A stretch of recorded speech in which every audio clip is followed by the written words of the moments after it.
My name is Lily Carter, and on an ordinary evening in my small Seattle apartment, I discovered something no one should ever find out from a notification on their phone. I was dead. At least, according to my parents. A friend sent me a link, and when I opened it, I froze. There it was, an obituary with my name, my photo, and a tragic story about an 8-year-old girl who died in a car accident. My mother wrote the tribute. My father approved it. Relatives and neighbors left heartfelt comments, mourning a girl who is very much alive. Why? Because my parents had declared me dead to collect my life insurance money, and they got away with it for 10 years. This is the story of how I walked into a family gathering a decade later and said, "Remember me?" And the entire room turned to stone. Have you ever been treated like you don't exist? And where in the world are you listening from, and at what time? If you've never grown up in a picture-perfect American suburb, let me paint it for you the way it lived in my memory, soft around the edges, sun-bleached, and carefully curated like the front page of a church bulletin. Our house sat on a quiet street in a small Ohio suburb, the kind where every lawn looked freshly trimmed, every porch had a tasteful seasonal wreath, and every mailbox had little flags on the side that people actually used. My father, Mark Carter, insisted on mowing the lawn twice a week even when it didn't need it, because people notice these things. Lily. He hung the American flag outside the front porch every holiday and liked to say we were the kind of family others looked up to. Not in a humble way, more in a don't you dare embarrass me way. My mother, Diane, was the kind of woman people in town called pure-hearted or selfless, the one who always volunteered to organize church events, bake sales, charity auctions, anything that let her stand in front of a crowd with a microphone and a soft, trembling smile. She loved phrases like, "for the community and the Lord has blessed us," but as a child I always had the strange feeling that the blessing she cherished most was the spotlight. And then there was Hannah, my little sister, the golden child, the apple of the town's eye. She was pretty in the exact way little girls are encouraged to be in places like ours: bright blonde hair, big cheerful smile, natural performer. By 12 she was a cheerleader. By 14 she had an entire ecosystem of adults doting on her every move. "She's a star," they'd say. "That kid is going places." And then there was me. The other one. The quiet one. My hair was darker, my clothes never quite right. I liked books more than people, spent afternoons sketching in cheap notebooks, taking apart old radios, tinkering with our sluggish family computer. I wasn't shy. Exactly, I just preferred the company of ideas. But in a household obsessed with presentation, a daughter who preferred thinking to smiling was a problem. My father once told me, in that half-joking way he used when he meant every word, "Lily, honey, I'm not asking you to be a beauty queen.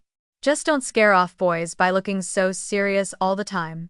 I remember sitting at the kitchen table, a science magazine open in front of me, thinking, I'm 14. Why are boys even part of this conversation? But in our house, the future was a script already written. Hannah would marry well, make us proud, and I would hopefully not ruin the aesthetic. My mother was subtler. Her comments came wrapped in sweetness. "Try smiling more, sweetheart. It'll make you prettier." Or, "I know you love your books, but life is about connection. Look at Hannah, she lights up a room." It's strange how favoritism, when done gently, can feel like air everywhere, invisible, impossible to point at directly. But even as a child, I felt its weight. I felt it at school events where my parents cheered loudly for Hannah's routines, but sat politely silent through my art displays. I felt it in the small moments: birthday cakes that were always Hannah's favorite flavor, the way family friends would pinch her cheek and barely nod at me. I felt it most during holidays. Let me take you back to one of our Christmases. The house would be glowing with warm lights. Our tree decorated with ornaments Hannah had made in her cheer squad, each one spotlighted like museum pieces. I'd be in the kitchen, elbow deep in soapy water, washing dishes from the early dinner, because you're better with quiet tasks, Lily. While I scrubbed, I could hear laughter floating from the dining room, compliments showering on Hannah as she opened expensive gifts, clothes, jewelry, a tablet she'd earned by simply being herself. My father would raise his glass and say something like, "Hannah, You make us so proud," while my mother dabbed her eyes, moved by her own theatrics. When I finally finished cleaning and tried to slip into the room, someone, an uncle, a cousin, a family friend, would inevitably make the same tired joke. "There's our little oddball." They meant it affectionately, I think. But affection can bruise, too. I'd laugh it off because a child doesn't have the language to say, "This isn't funny. This hurts." Instead, you swallow it. Over and over. Until the swallowing becomes instinct. Hannah never needed to ask for attention. It dripped from the walls, from the guests, from our parents. She was the investment. My father literally used that word once when talking to a neighbor. "We're putting everything into Hannah. That girl's going to shine." I was standing 2 feet away, holding a bag of groceries. He didn't lower his voice. He didn't even glance at me.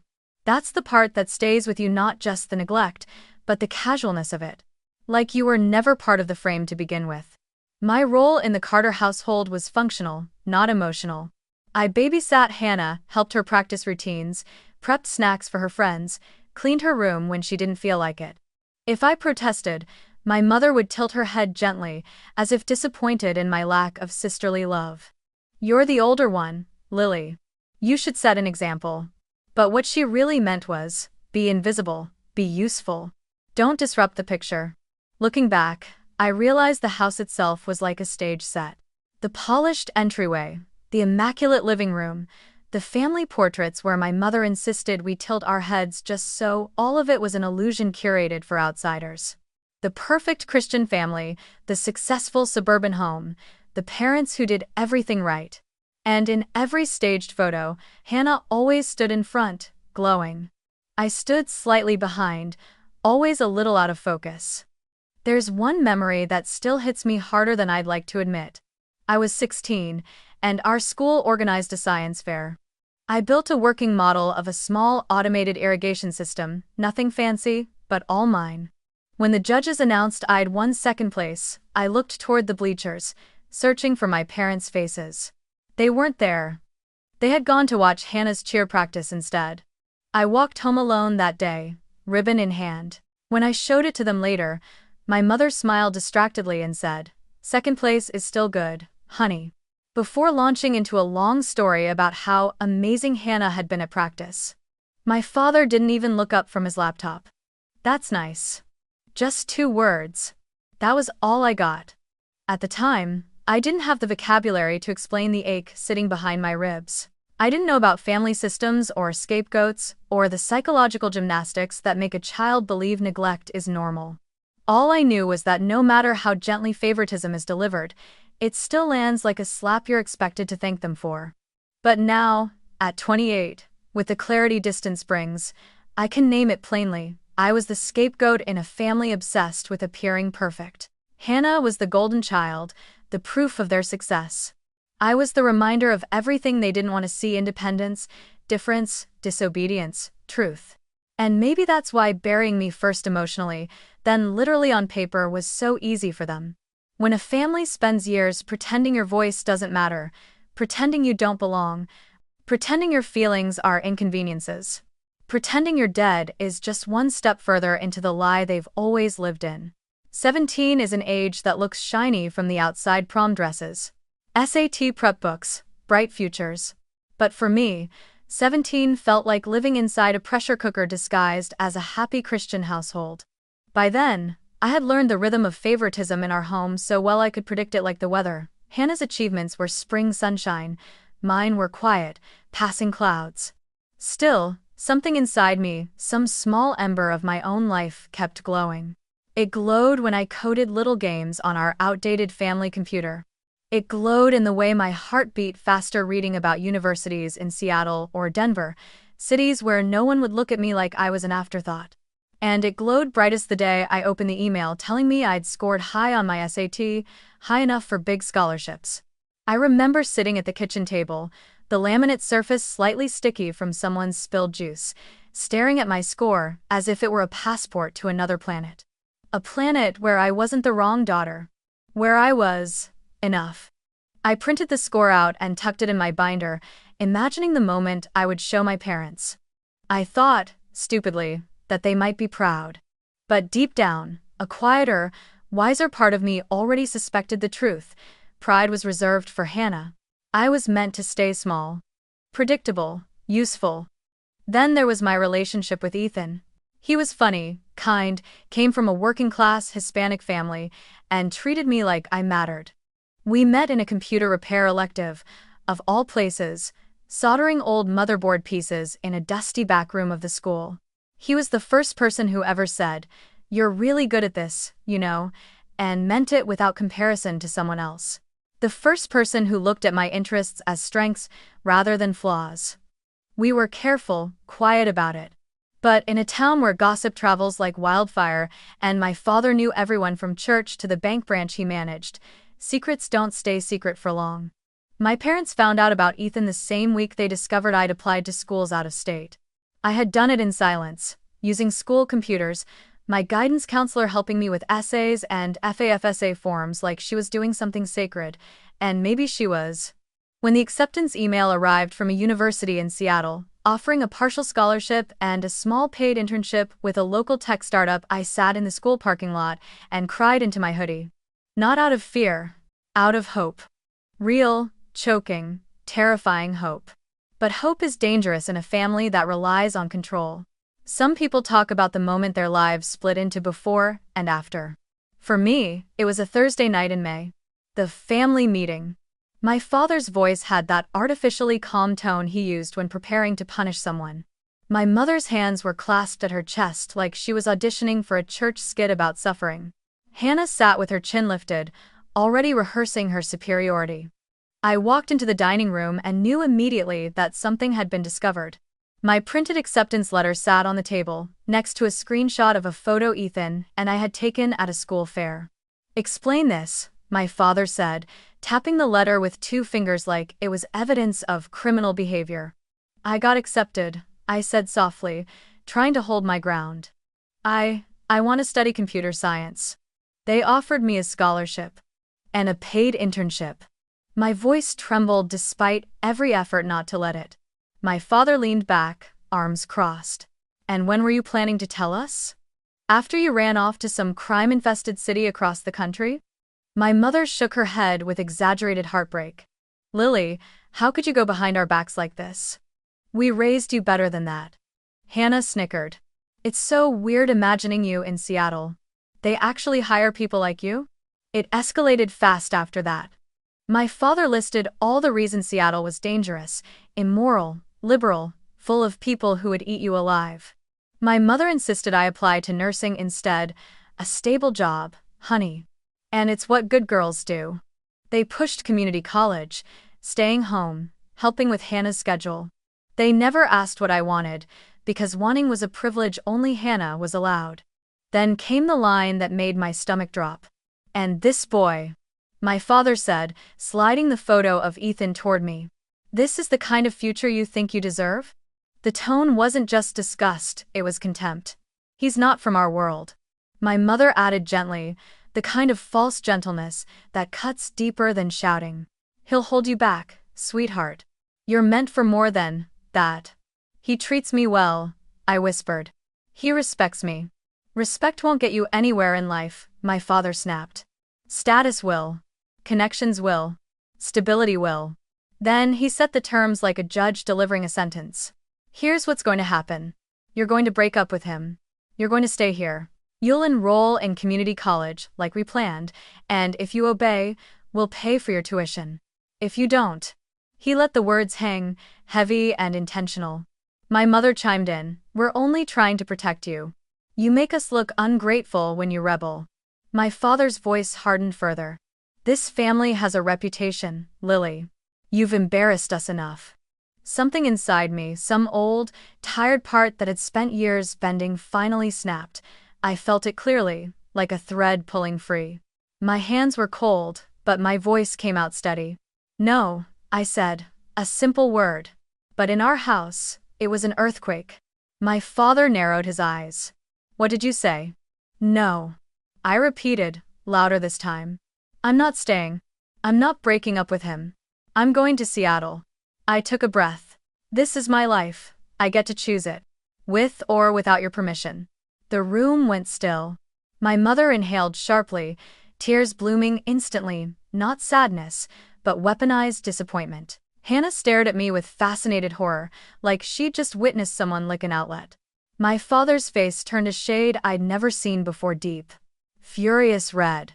Then he slammed his fist against the table so hard the silverware rattled.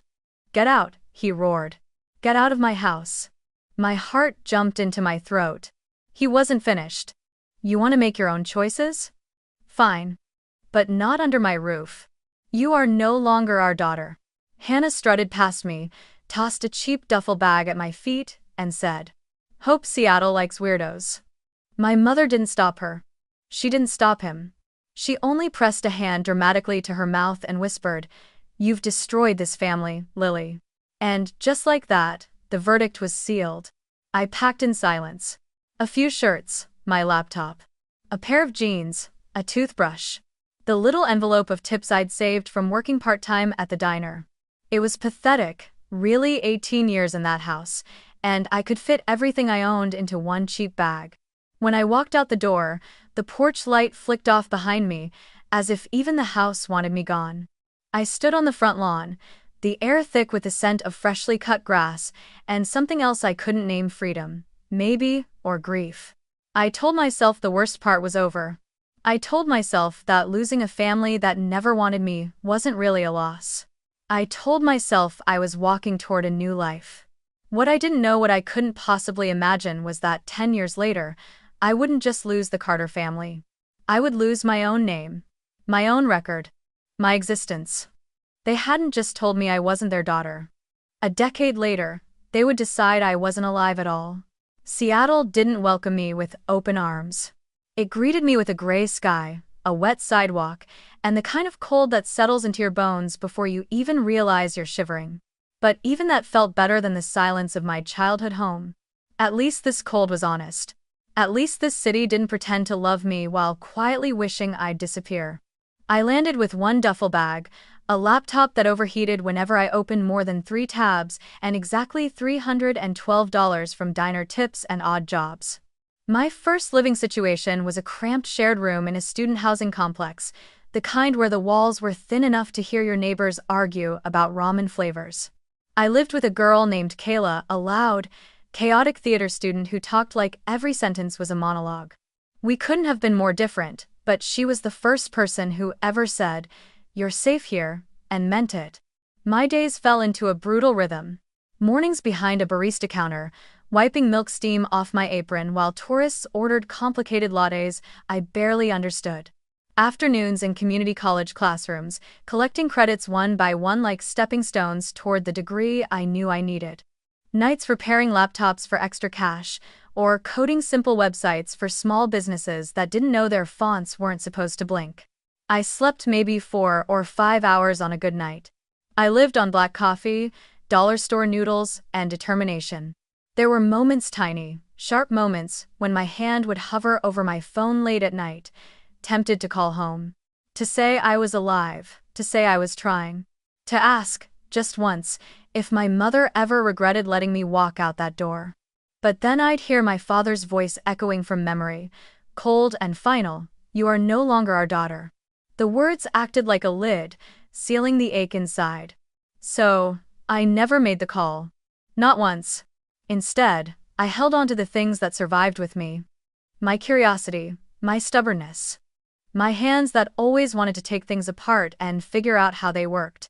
In one of my programming classes, a professor told me, "You think like an engineer, Lily." No one had ever said something like that to me. It sparked something.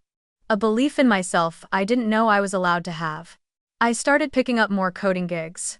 Small ones at first, fixing outdated systems for mom and pop stores, writing little security scripts for college clubs. I didn't realize it then, but those tiny projects were the stepping stones to everything that came after. Around year 3, I transferred to a university in Seattle. The campus was enormous and intimidating, full of students whose parents visited often, sent care packages, and showed up at events. I watched them from a distance, my chest tightening in a way I learned to ignore. I survived on scholarships, grants, and the sheer force of needing to prove to myself more than anyone that I wasn't the failure my parents had assumed I'd become. It was during a security workshop that everything shifted. A guest lecturer, a wiry, excitable engineer from a local cybersecurity startup, ran a Capture the Flag challenge. I solved a complex encryption puzzle in under 10 minutes. He stared at me like I'd grown a second head. "Have you ever considered working in cybersecurity?" he asked. I shrugged. "I don't really know anything formally." He replied, "You don't need formal. You need instinct. And you've got it." 2 weeks later, he helped me land a part-time internship. That internship changed everything. It wasn't glamorous, plenty of tedious debugging, mountains of documentation, long nights staring at lines of code until they danced. But I was good at it. Really good. The kind of good that feels like the universe finally admitting you belong somewhere. I found logic comforting. Systems were honest. Unlike people, code didn't pretend to be something it wasn't. If something was wrong, it broke openly. It made sense. Years 5 through 8 blurred together. I graduated. I got hired full-time. I moved into a slightly bigger apartment with a door that actually locked and a window view that included more than a brick wall. I made friends, real friends with people who didn't look at me like a shadow in someone else's spotlight. And somewhere along the way, I fell in love again. This time, with someone who treated me like a human being rather than a disappointment. Jordan. Smart, gentle, funny in a dry way that made ordinary moments feel like little treasures. He never asked much about my family, and I never offered. Some silences feel safer that way. By year 8, I was leading a small team at my company, working on security protocols that could have terrified teenage me. I'd become someone I couldn't have imagined back in that Ohio dining room. Confident, capable, respected. But the biggest turning point came in year 9, when a former colleague approached me with an idea, a new cybersecurity startup, small but ambitious, and they wanted me as a co-founder, me. The girl who used to wash dishes while her sister opened presents. The girl who was told she'd ruin her life by studying tech. I said yes.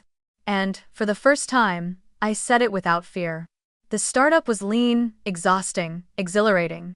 There were nights we slept in the office, arguing over architecture or debugging until sunrise. But it was ours. And it grew. Slowly, then suddenly. Clients came. Investors noticed.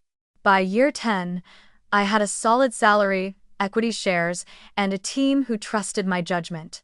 I had an apartment filled with things I chose. A life I had built piece by piece. From scratch, without anyone's permission. And through all of it, every small victory, every milestone, I never heard from my family. No calls. No emails. No accidental sightings. If they thought I had disappeared, then good. Disappearing had allowed me to survive. Some nights, I'd lie awake and think about them not with longing, but with a strange, detached curiosity. Did they ever wonder where I went? Did Hannah ever miss me? Did my mother ever replay that night I left? I doubted it. If anything, I imagined they slept easier without me, relieved the troublesome daughter was no longer around to ruin their perfect narrative. Eventually, I told myself a story, one that felt easier than the truth. They're happier without you. You're the child they erased. And maybe that's okay.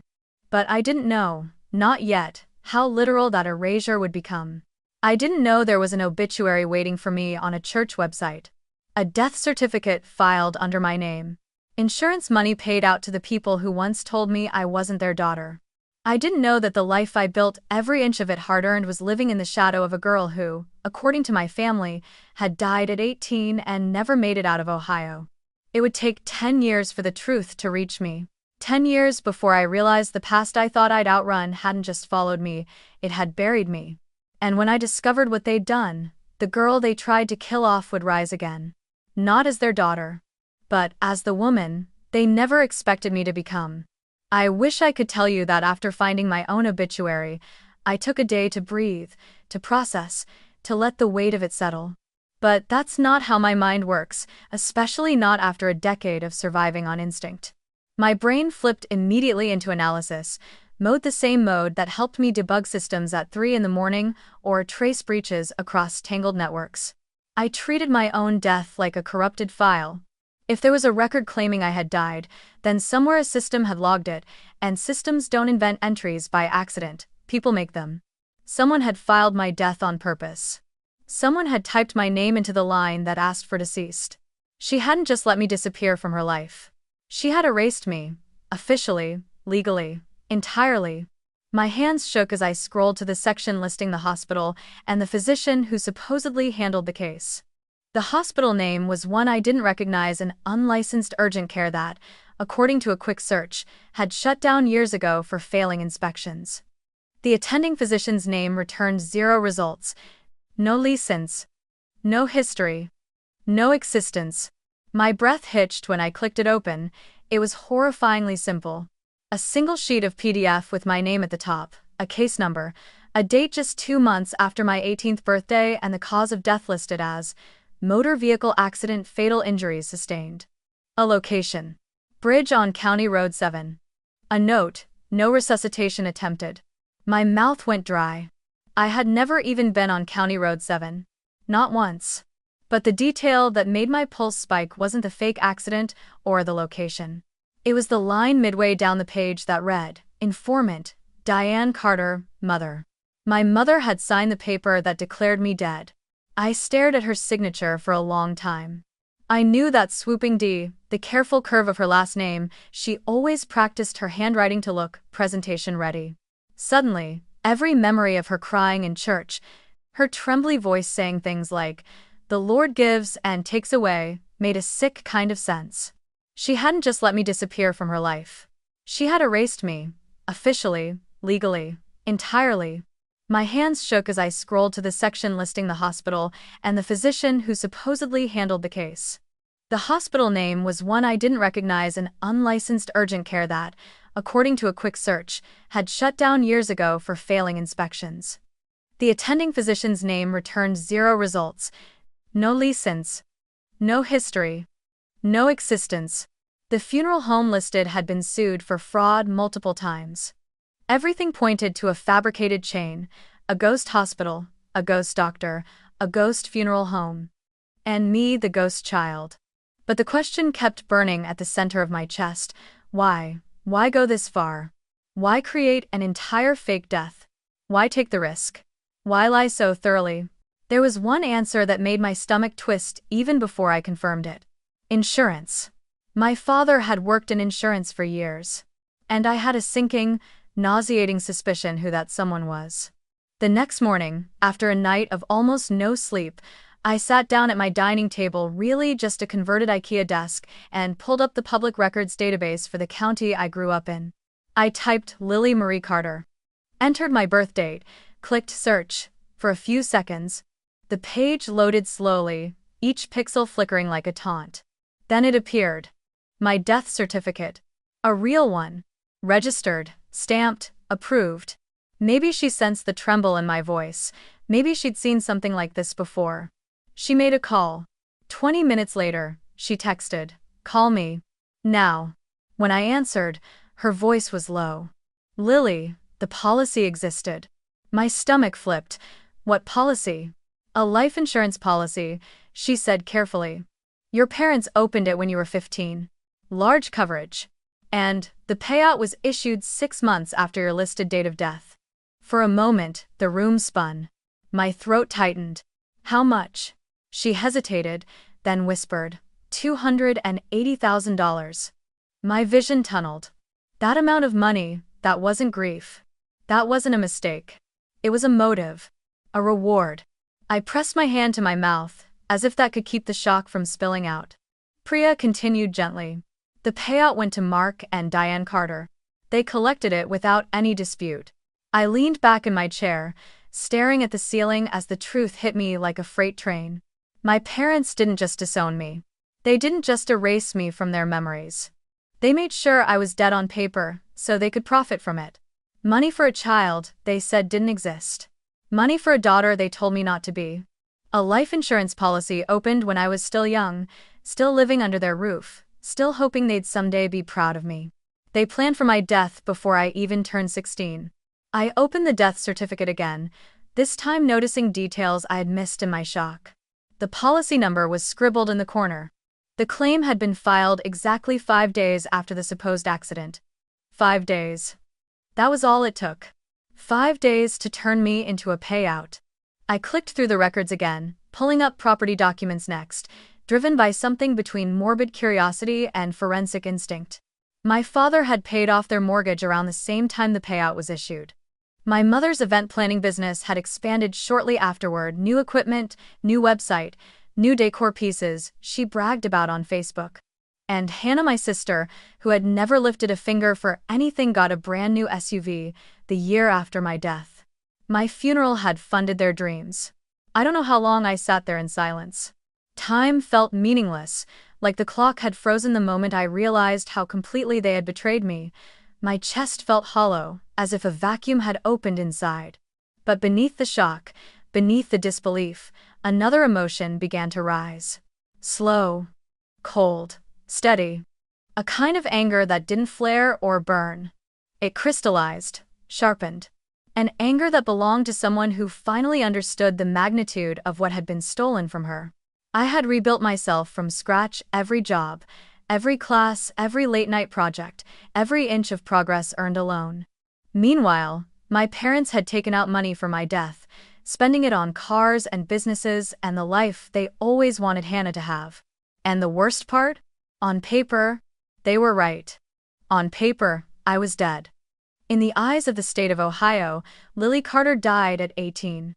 The woman sitting in my Seattle apartment, holding printouts of forged documents, technically didn't exist. I opened the final document Priya had sent me, a screenshot of the insurance system. At the bottom, in clear black letters, were the words, "Paid to beneficiary. Mark and Diane Carter." I exhaled, a sound halfway between a laugh and a shiver. Then I looked straight into the invisible camera of the life I had created and whispered the truth. That was the moment I realized this wasn't a family conflict. I told myself. This wasn't a misunderstanding. This wasn't a dramatic falling out. I touched the screen lightly, tracing the line that declared the payment. This is a crime. And for the first time since I was 18, I felt something new, not fear, not sadness, but purpose. Because if they thought burying me once was enough to keep me gone, they were about to learn how wrong they were. If discovering my own death certificate felt like being shoved off a cliff, then walking into that cafe with a folder full of printed evidence felt like learning how to land on my feet. I chose a place in downtown Seattle, neutral, quiet, the kind with warm lights and overpriced pastries to meet the one person I trusted enough to say the words out loud. My parents declared me dead. His name was Alex Lopez. We'd met in college back when I was still stitching together my life with cheap ramen and late-night coding sessions. Alex had always been the kind of person who thrived on structure. While I was buried in algorithms and debugging, he was the guy organizing study groups, color-coding notes, and arguing with professors for fun. He'd gone to law school in Portland, passed the bar in Washington, and now worked at a small firm handling everything from tenant rights to white-collar crime. If anyone could help me understand what had been done to me, it was him. When he saw me approach his table, he smiled, then the smile faded when he noticed the tightness in my face. "You okay?" he asked. "No," I said, dropping the folder onto the table, the papers inside fanning slightly like a deck of cursed cards. "And I need you to read all of this. Right now." He opened the folder. The obituary sat on top. Then the death certificate. Then the insurance summary. I watched his expression shift from curiosity to disbelief to something darker. His brows knit together. His jaw clenched. "Lily, what the hell am I looking at?" "My death," I said simply. He read in silence for several minutes. When he finally looked up, his voice was low and controlled, the way someone sounds right before they explode. "This isn't just wrong. This is fraud. Multiple layers of fraud.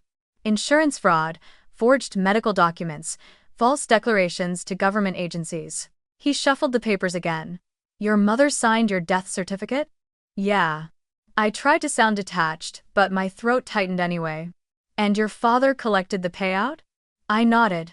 He exhaled sharply. "Jesus, Lily." For a moment, we sat in silence, the ambient cafe music feeling impossibly out of place. People around us sipped lattes, typed on laptops, laughed at something on their phones, completely unaware that at our table, we were piecing together the blueprint of a crime so grotesque it barely sounded real. Alex tapped the death certificate with his index finger. First step is confirming everything officially. You need full records from 3 places: the county sheriff's office, the hospital named here, though I'm guessing it's fake, and the funeral home. It is fake, I said. All of it. Then that, he said, makes it even worse. He opened his laptop and started typing rapidly, glasses sliding down the bridge of his nose. We'll need to request official copies of everything: the accident report, the coroner's notes, the hospital intake, the funeral home logs. If any of those don't exist, and I'm assuming they won't, that's proof of deliberate fabrication. What about the doctor? I asked. The one who signed the certificate? He scrolled through public medical licensing databases. There's no doctor registered under that name in the entire state, he said. Either the signature was forged, or they used the name of someone who doesn't exist. I swallowed hard. They went through all of this, just for money. Alex paused, looking at me with a softness I hadn't expected. Lily, they didn't just fake a paper trail. They erased your existence. That's not normal parental anger. That's criminal intent. His words hung between us, heavy and sharp. I forced myself forward. What about the insurance side? How do we confirm the payout? He nodded. I'll submit a formal request for your policy details and the claim file. If the insurance company already flagged anything suspicious back then, it'll be in their records. If not, they'll be very interested once they see you're, well, alive? I finished bitterly. He didn't laugh. Alive changes everything. I am. An hour later, we had a plan, a real one. Legal, methodical, terrifying. Step 1. Gather all documents officially. Step 2. Present findings to a district attorney.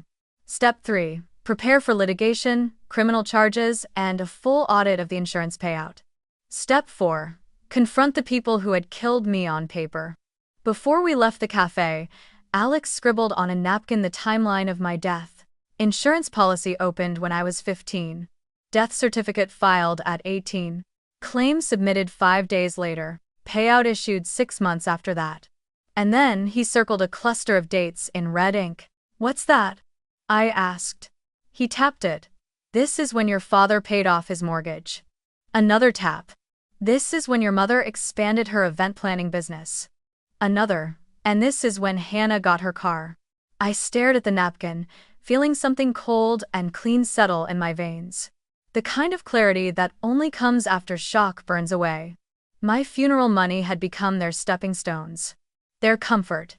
Their success. Their investment in the child they actually valued. I had told myself so many stories over the years that maybe they regretted how things ended, maybe they wondered if I was okay, maybe they prayed for me. But the truth was uglier, simpler, more final. They had profited from my absence. They had built a better life because I was dead. Alex packed up the papers carefully, as if handling explosives. If the DA takes this case, he said quietly, your dad and mom could face real time. Fraud this large? It's prison-level serious. And as for Hannah, he hesitated. What about her? If she used any of the money, college tuition, car payments, she could be considered a beneficiary to the fraud. My stomach twisted, but not with guilt. With clarity, the kind you don't come back from. On the walk back to my car, the rain started again, not a drizzle this time, but a steady downpour that soaked my jacket and plastered my hair to my skin.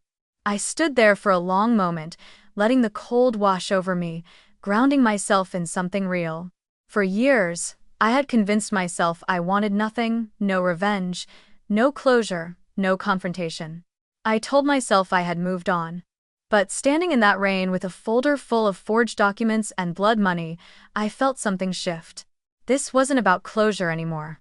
This wasn't about healing. This was about truth. And about reclaiming the power they took from me when they signed my death certificate. I had walked out of that Ohio house as a powerless 18-year-old girl. But I would return eventually, not as their daughter, but as the ghost they created. The one who had come back to expose them. The weeks that followed felt unreal, like I was moving underwater, slow, deliberate, every motion carrying weight. Alex took charge of the legal labyrinth while I focused on gathering everything I could. It amazed me how much of my life fit into folders, PDFs, screenshots, saved emails, timestamps, metadata.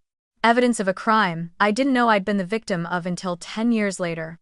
Alex reached out to the district attorney's office in my home county. He warned me that DAs weren't always quick to act, that cases like this needed airtight proof, but when he called me afterward, his voice held a stunned disbelief. "Lily," he said, "they want to talk to us, today." The DA's name was Monica Alvarez, a sharp, composed woman whose presence filled the conference room, even through a video call. She listened as Alex walked her through the documents: the forged death certificate, the non-existent doctor, the fraudulent funeral home, the insurance payout. Monica's expression didn't change, but her eyes sharpened with every detail. When we finished, she leaned back in her chair. "This is one of the most elaborate personal fraud cases I've seen in years," she said. "And the cruelty." She shook her head slightly. "We'll open an investigation immediately." My breath caught. "Does that mean they'll be arrested?" "Eventually, if the evidence holds," she said. "But for now, we keep this sealed. We don't want to spook them before we're ready." "And what do you need from me?" I asked. "Stay quiet. Keep collecting anything that proves your identity and your timeline since leaving home. We'll subpoena the rest." Stay quiet. That was something I'd done my entire childhood. But this time, silence felt like power, not submission. Over the next weeks, my apartment became an investigation command center. I scanned every document: birth certificate, school records, my first paycheck, my college transcripts, utility bills, anything proving I'd been alive while Ohio claimed I was dead. I uploaded backups to encrypted cloud storage, emailed copies to myself under different accounts, and kept a physical binder locked in my desk drawer. I started journaling, too, not for myself, but for clarity. To record every memory from that year. The night they kicked me out, the first job I worked in Seattle, the people who could verify where I'd been. Trauma blurs things, writing made it solid again. And then, because I needed to feel like my voice still mattered somewhere, I created a blog under an anonymous name, Dead But Not Gone. I didn't mention my family. I didn't mention the town. I didn't post pictures. But I wrote about being erased. What it feels like to be alive and yet not exist. The comments trickled in from strangers who said they understood more than I'd expect: kids estranged from parents, people whose families pretended they didn't exist, others who'd felt buried in different ways. I never said the blog was mine, but writing it helped me stay sane while waiting for the next step. Alex was the one who discovered the opportunity I didn't know I needed. "Your parents," he said one evening, calling from his office, "host a massive Thanksgiving dinner every year. Looks like they invite half the church. And every Christmas Eve, they have a big family gathering with extended relatives." I froze. I hadn't thought about those holiday gatherings in years: perfectly decorated tables, heavy casseroles, people pretending to be wholesome while gossiping about the same neighbors they prayed with. "They still do that?" "Oh yes," Alex said dryly. "Your mom posts about it every year. Inspirational captions. Photos of homemade pies. Hashtags like, blessed beyond measure." I almost laughed. Of course she did. Then Alex's tone shifted lower, more careful. "The DA has a suggestion." I waited. "If you showed up at that gathering," he said, alive, "in front of everyone, before they know you've filed anything." He paused. "People say things under shock. They confess, they react, they expose details they shouldn't. And with that many witnesses." My stomach tightened. It was risky. It would be emotional hell. It would mean walking back into the house that exiled me. But Monica's voice echoed over the speaker when she joined the call. "I'm not telling you to confront them," she clarified. "But if you choose to appear unexpectedly, it could strengthen the case. Dramatically, fraud cases often hinge on intent. Seeing their reactions in real time, that's a window into intent." Intent. The one word that mattered most. For days after that call, I couldn't sleep properly. My mind swung like a pendulum. Ignore them. You're free. You owe them nothing. But then the other voice returned, the one that had carried me through every late-night shift and coding assignment. They killed you on paper. They made a profit from your erasure. They don't get the last word. I'd left home as an 18-year-old who thought walking away was enough. But walking away hadn't stopped them from burying me. The only way to reclaim my life now was to rise from the grave they dug. One night, around 2 a.m., I stood in my bathroom, staring into the mirror. My reflection looked unfamiliar, older, steadier, the kind of woman who could walk into a room full of people who believed she was dead and not flinch. My eyes were clearer than I'd ever seen them. I touched the mirror lightly, fingertips cold. You're not her anymore. I whispered to myself. Not the girl with a duffel bag. Not the daughter they threw away. The next morning, I called Alex. I'm doing it, I said. He didn't ask if I was sure. He simply asked, when's the next family gathering? Thanksgiving, I said. A beat of silence. Then that's the day, he replied. After the call, I stood in my quiet apartment, clean counters, warm lamplight, soft hum of the refrigerator, and realized something else. For the first time in my life, I wasn't scared of them. Not anymore. Ignore them. You're free. You owe them nothing. But then the other voice returned, the one that had carried me through every late-night shift and coding assignment. They killed you on paper. They made a profit from your erasure. They don't get the last word. I'd left home as an 18-year-old who thought walking away was enough. But walking away hadn't stopped them from burying me. The only way to reclaim my life now was to rise from the grave they dug. And as I stood in front of the mirror again that night, wearing the calm expression of a woman who had survived everything meant to break her, I heard myself say the words that would anchor everything still to come. 10 years ago, I walked out like a child discarded. 10 years later, I'm returning as the ghost of the truth. Thanksgiving morning in Ohio always had a distinct smell, something between roasted turkey, pine candles, and cold air slipping under old window frames. The Carter house came into view, glowing with warm lights and holiday decorations. Cars crowded the driveway and lined the curb, SUVs, sedans, a church van. They had invited everyone, just like always. My mother didn't just throw gatherings, she hosted events. And this year, unbeknownst to her, her guest list included a ghost. I paid the driver, stepping out onto the pavement. My legs trembled slightly, but I didn't let the feeling rise into panic. Fear was an old friend.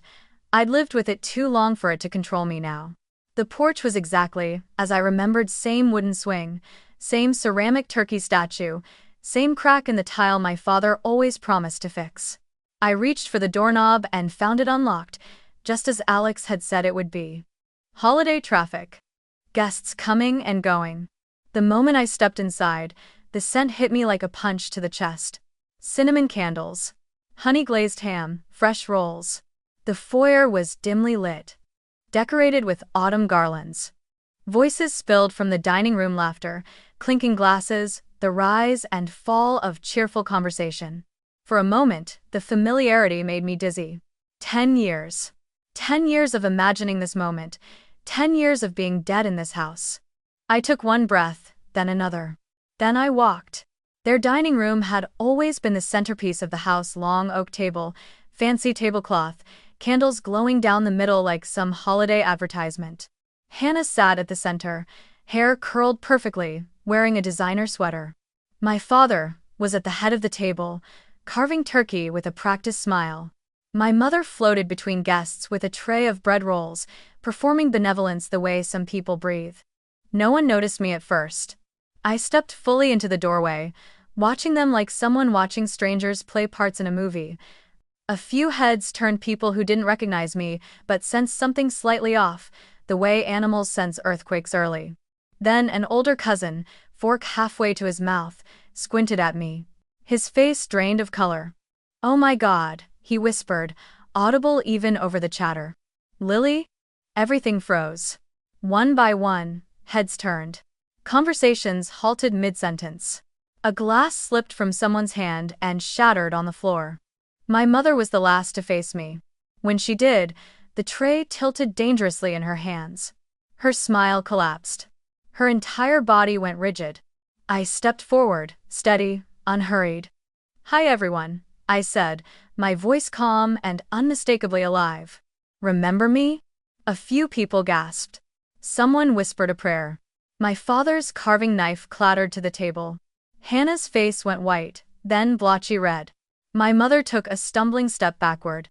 She tried to speak, her voice trembling. "Si con la AI? This isn't funny." I let the question sit in the air, tasting its absurdity. "Who am I?" I repeated quietly. "You signed my death certificate. I assumed you'd recognize me." A murmur rippled through the room, confusion, shock, fear. I reached into my bag and pulled out the folder. Evidence. My resurrection. I laid the papers on the tablecloth, right beside the turkey. "Let's start with this," I said, sliding the death certificate forward. "Cause of death, car accident. Informant, Diane Carter." All eyes snapped to my mother. Someone, an aunt, gasped. "Diane, you said she died. You said you buried her." My mother's lips trembled violently. I thought there was a mistake. Someone told us." "No," I cut in, my voice sharp enough to slice through her performance. "You didn't think. You planned." I lifted the next document. "Here's the insurance payout. Issued 6 months after my death. $280,000 paid directly to Mark and Diane Carter." My father slammed his fist on the table. "This is outrageous. Where did you get that?" "From the insurance company," I said coolly. "After I informed them that the girl you declared dead is very much alive." Gasps, whispers. People shifting in their seats. I wasn't done. I pulled out a printed bank ledger. Mortgage paid off 3 months after the payout. I slid it across the table. Then Hannah's brand new SUV. Then tuition payments. Then a business loan for Mom's event company, all traced back to the same source. My mother's voice cracked. Stop this." I looked at her, my expression flat. "Stop telling the truth?" The room erupted in shock. Someone from church, the same pastor who had spoken at their fake memorial, stood up, face red with fury. "Diane, you told the entire congregation she died. You accepted donations. You held grief counseling sessions." Hannah burst into tears. "I didn't know. I swear, I didn't know." I raised an eyebrow. "You wrote college essays about losing your sister." Gasps again. "You posted tributes online. You used my death for sympathy points every year." She opened her mouth, but no sound came out. I turned to the room. "In case anyone is confused, yes, I've already filed with the district attorney. And with the insurance company. This is fraud. Federal fraud, felony charges. Prison time. Asset seizure." My father stood abruptly, knocking over his chair. "You have no right to come in here and—" "I have every right," I said, cutting him off. "You declared me dead. I get to show you what a dead girl looks like when she walks back into the room." The explosion came from the most unexpected place, my grandmother. She rose shakily from her seat, pointing a trembling finger at my parents. "How could you?" she shouted, voice cracking. "How could you do this to your own child?" Then another voice, my father's former colleague from the insurance industry, stood up, his face twisted in disgust. "Mark, I trusted you. I vouched for you. And you used your daughter's death, your fake daughter's death, to commit fraud?" He slammed his drink on the table. "I don't want anything to do with you." Chaos broke open like a storm, people shouting, people crying, people accusing. The golden family image shattered in a single night. I didn't flinch. I didn't apologize. I didn't comfort anyone. I looked directly at my parents' faces, pale, hands shaking, the truth finally strangling them. 10 years ago, I said softly. You told me to get out. You said I was no longer your daughter.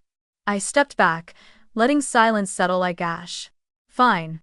From today on, you have no right to call yourselves my parents. It screeched nearly, and a murmur rippled through the room, some horrified, some relieved the truth was finally out. I didn't come here for revenge, I said. I came to return the truth to the people you lied to. Then I turned away. Slowly, deliberately.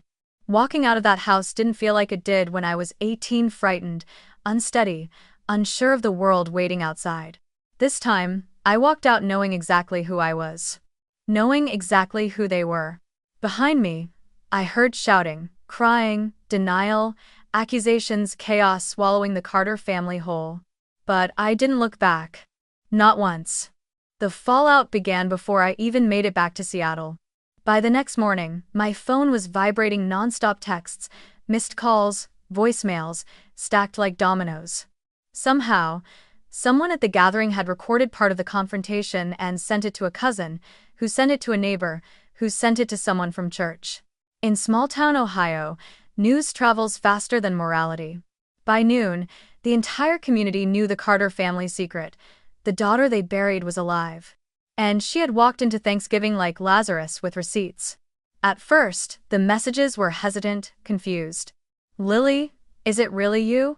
We heard something happen last night. Are you okay? I'm so sorry if I ever believed what they told us." Then came the guilt-soaked ones. "I always thought something felt off. It's Sulliverty Tang. Your mother talked about you so often, but never with details. We should have asked more questions." There were even apologies from people who had whispered behind my back in high school, people who, 10 years ago, watched me walk out of town with a duffel bag and pretended not to see. By evening, the story had spread far beyond the cul-de-sac. Someone had tipped off the local news. The headline hit like a drumbeat. Ohio couple accused of faking daughter's death to collect insurance payout. The article described everything in stark, clinical language: falsified documents, non-existent doctors, suspicious funeral home, and a daughter me who had reappeared with evidence. They quoted neighbors, expressing disbelief. They quoted family members in shock. And they quoted Monica Alvarez, the prosecutor, who did not mince words. In my career, this is one of the most disturbing acts of familial fraud I've encountered. This was not a mistake. This was a deliberate, orchestrated scheme, carried out over several years. The video segment that followed showed a blurred-out clip of the chaos during Thanksgiving dinner. Even blurred, you could hear the shouting. Someone had also snapped photos of my mother collapsing into a dining chair, my father gripping the table like he was drowning, Hannah mid-sob. The image was surreal, the perfect Carter family finally exposed for what they really were. Within 48 hours, the legal system moved. My mother was arrested first. Charged with insurance fraud, falsifying medical documents, filing false reports, financial deception, and misappropriation of funds obtained under fraudulent circumstances. She was handcuffed in her own living room while neighbors watched from their porches, murmuring behind half-closed blinds. My father wasn't far behind. He was brought in as a co-conspirator, someone who knowingly benefited from the fraud. He tried to claim ignorance, but the signed bank transfers told a different story. Mortgage payments, business purchases, tuition fees, all tied to the money meant for a dead child. The insurance company came next. They sent a demand letter, repayment of the full $280,000 plus interest, plus penalties. When my parents couldn't pay and, of course, they couldn't, foreclosure proceedings began on the house. The home they bought with my funeral money was now being taken because they'd stolen that money in the first place. Hannah's life unraveled like loose thread. Her boyfriend dumped her days after the story broke. Her workplace, a marketing firm that prided itself on family values, put her on unpaid leave until further notice. She posted a long, tearful Instagram story blaming me for destroying her life. She never once mentioned that she had benefited from the same money that came from my supposed death. In her mind, she was the victim. I was the villain who had shown up and ruined the fantasy. Meanwhile, something unexpected happened to me. My blog exploded.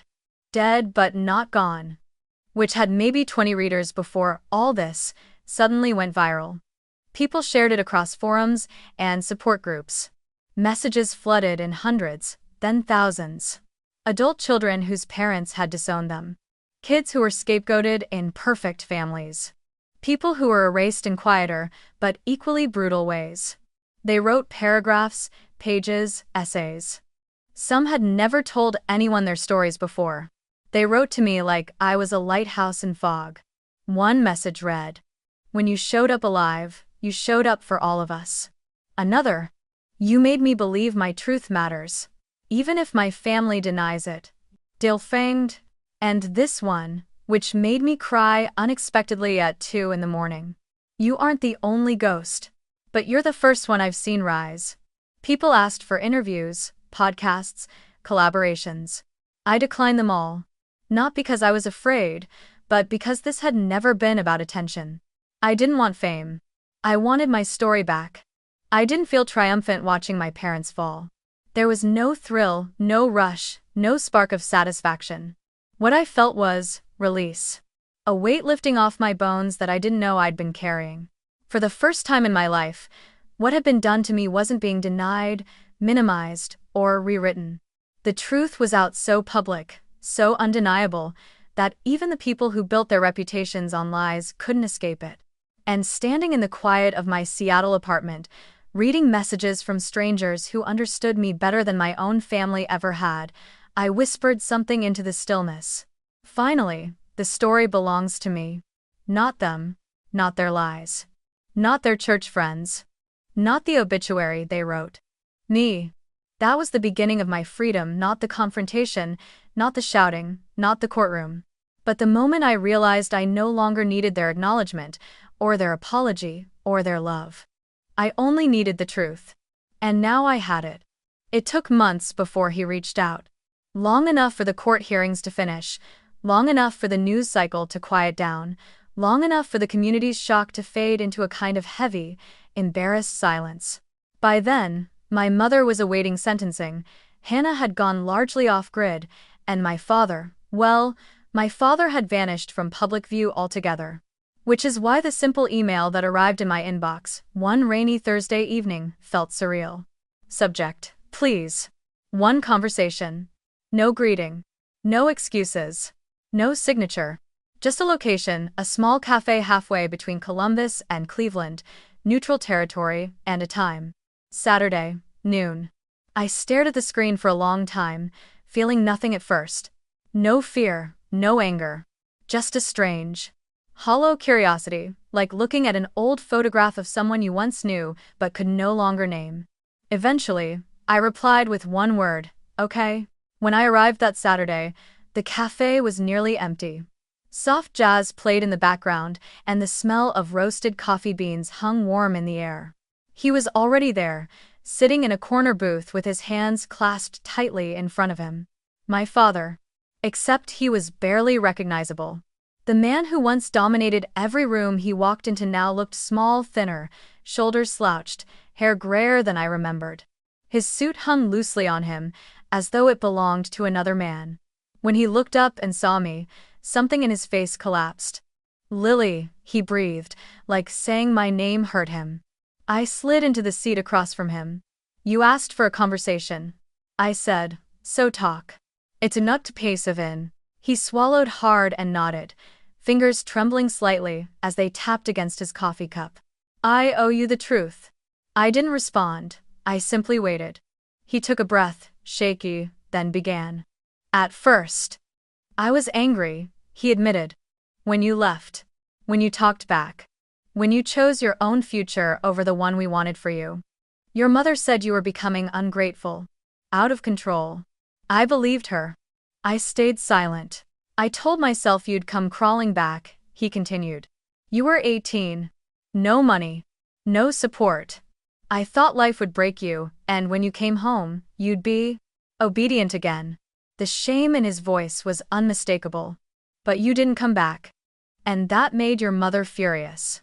I kept my hands folded neatly on the table. Go on.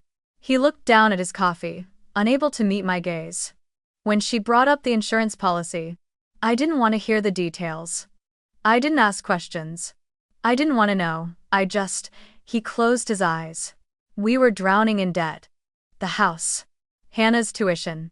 Your mother's business. I let her talk me into signing what she needed me to sign. I told myself it was just paperwork. And, when you realized I was alive? I asked quietly.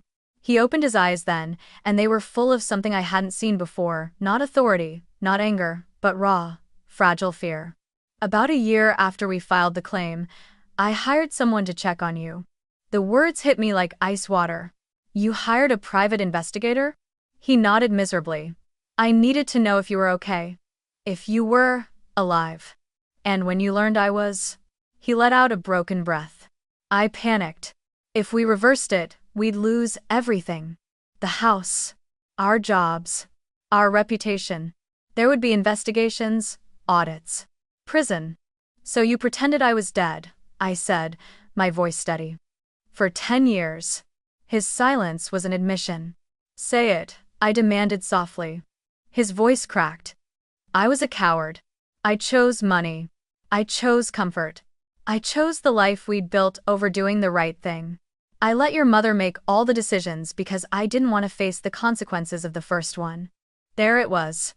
The truth. Ugly, heavy, irrevocable. He looked at me, then really looked, and his eyes filled with tears. I know I don't deserve forgiveness. I know I don't deserve to call you my daughter. But I needed you to hear this from me. Not from the courts. Not from the news. From me. For a long moment, we sat in silence. And in that silence, I realized something important. I felt nothing for him anymore. No longing, no grief. No ache for the father I once wished I had. Whatever bond once existed had withered so completely that all that remained was clarity. Let me ask you something, I said quietly. If none of this had come out, if I hadn't walked into that Thanksgiving dinner, would you have ever told the truth? His eyes dropped instantly. He didn't answer. He didn't need to. Thank you, I said softly. That tells me everything. He nodded, tears slipping down his cheeks. Then, with shaking hands, he reached into his coat pocket and pulled out a worn white envelope. He set it on the table between us. This is what should have been yours, he said. A portion of what we owed you. I know it's not enough. It never could be. But it's something. I stared at the envelope. Money. A gesture of guilt. A fraction of a debt that could never truly be repaid. I picked it up not as a gift, not as inheritance, not as anything sentimental. As payment, as restitution, as closure. I'll take it, I said calmly. But not for me. I slid the envelope into my bag. I'm going to use it to help kids like I once was. Kids who get pushed out of homes that were supposed to protect them. He nodded, unable to speak. I stood. He remained seated, staring at his trembling hands as though the truth had aged him 20 years. Goodbye, I said gently. And please understand. I'm not your daughter anymore, not by law, not by blood, not by choice. He flinched, but he didn't argue. He didn't beg. He didn't chase after me. He just sat there small, broken, alone, finally forced to live with what he'd done. And as I stepped out of the cafe into the gray afternoon light, I felt no triumph. Only a deep, steady peace. Some endings aren't loud. Some endings aren't cruel. Some endings simply free you. 2 years passed quietly, steadily, without drama or collapse. Not because nothing happened, but because everything that mattered finally happened on my terms.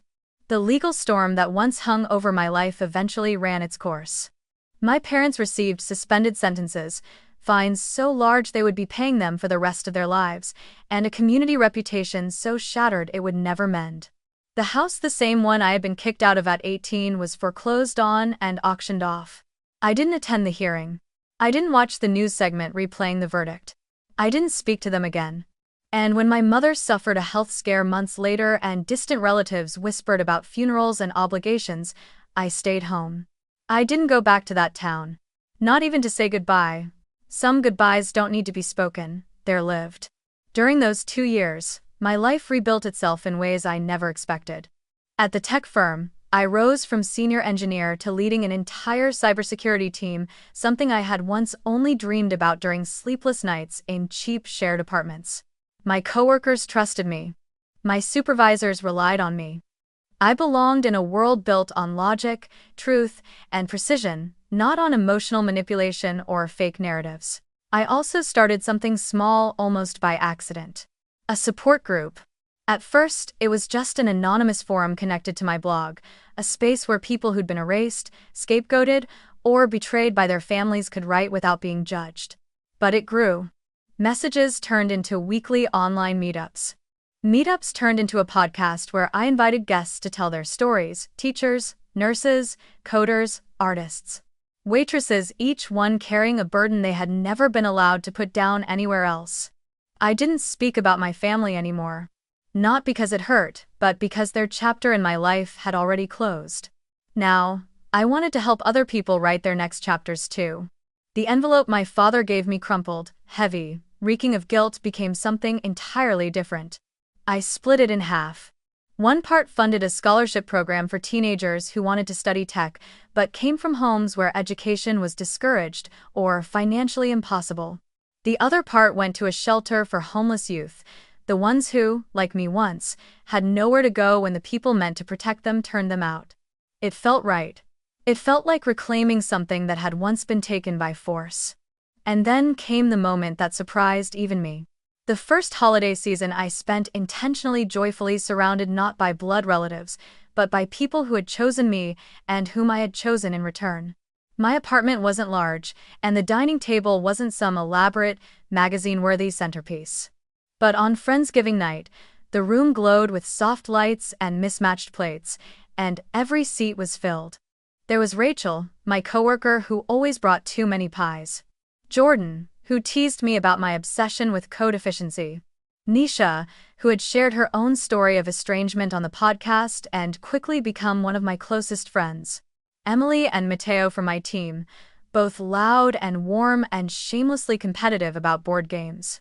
And behind me in the kitchen, someone I hadn't expected to be part of my life 2 years earlier, a partner who met me halfway in everything, who never questioned the shadows of my past but helped me build something steadier, softer, deeper. The laughter in my apartment was messy and real, not the stiff, curated joy my mother once orchestrated at her holiday events.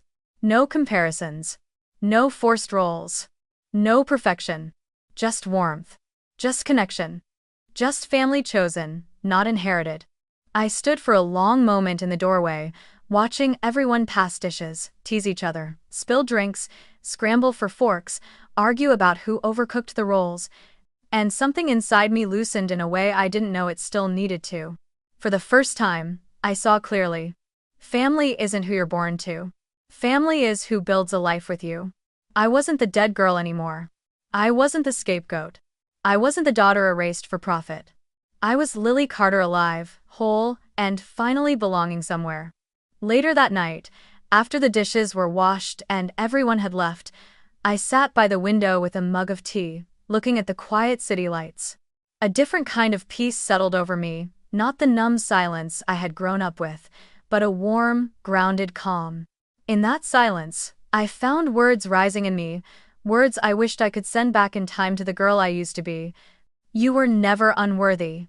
You were never the problem. You were never disposable. And then, almost like a closing monologue, I felt myself speaking softly into the dim apartment, as though addressing the audience who had walked this journey with me. 10 years ago, they said I wasn't their daughter anymore. 10 years later, they signed papers declaring me dead. They wanted me gone, erased. Fine, I disappeared. But not the way they hoped. I disappeared from their world, not my own. And in doing so, I found a life they never could have imagined for me. This time, I carry every ounce of power they once stole. And I will never hand it back. I set down my mug and smiled, small, real, certain. Then I asked the only question that mattered anymore, the one I now asked at the end of every podcast episode, every blog post, every story shared in my support groups. If you've ever been treated like you don't exist, what will you choose next? Try to earn back a place in a home that never saw your worth? Or build a life where you decide who you are and what you're worth? And one more thing, where in the world are you listening from tonight?